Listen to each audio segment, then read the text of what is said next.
నమస్తే, welcome to I news in Hima.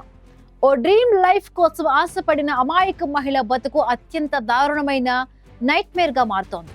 పేదరికం, మెరుగైన జీవితం కోసం ఆశను అడ్డం పెట్టుకొని నేపాల్ మహిళలను లక్ష్యంగా చేసుకుని అంతర్జాతీయ ట్రాఫికింగ్ రాకెట్లు పనిచేస్తున్నాయి. వారికి నకిలీ వివాహ ధృవపత్రాలు, పాస్పోర్ట్లు చూపి చైనాకు తరలించి బలవంతంగా వివాహాలు చేస్తున్నారు.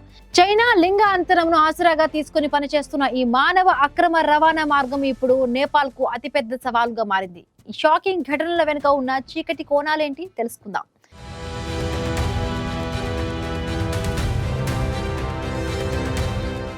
నకిలీ వివాహ ధృవపత్రం, లగ్జరీ లైఫ్ వాగ్దానం. నేపాలీ మహిళలను, ముఖ్యంగా పేదరికంలో ఉన్న వారిని ఈ విధంగానే ట్రాఫికర్లు లక్ష్యంగా చేసుకుంటారు. గత 6 సంవత్సరాల్లో నేపాల్ పోలీసులు 1000కు పైగా మానవ అక్రమ రవాణా కేసులను నమోదు చేశారు. బాధితుల్లో ఎక్కువగా మంది మహిళలే ఉన్నారు. వీరిలో కొందరిని బలవంతంగా చైనాకు తరలించి అక్కడి పురుషులకు వివాహం చేస్తున్నారు. హ్యూమన్ రైట్స్ ఆర్గనైజేషన్స్ చెబుతున్న దాని ప్రకారం ఈ నకిలీ బలవంతపు వివాహాల కేసులు తీవ్రంగా పెరుగుతున్నాయి. చైనాలో ఒక బిడ్డ పాలసీ కారణంగా ఏర్పడిన లింగ అంతరం ఈ క్రైమ్ కు ప్రధాన డిమాండ్ ను సృష్టిస్తోంది. ఈ వధువుల అక్రమ రవాణాలో 4 చైనా జాతీయులతో సహా 14 మందిపై పోలీసులు అభియోగాలు నమోదు చేశారు. అయితే రికార్డులకు ఎక్కిన సంఖ్య కేవలం వాస్తవంలో కొంత భాగం మాత్రమేనని నిపుణులు హెచ్చరిస్తున్నారు.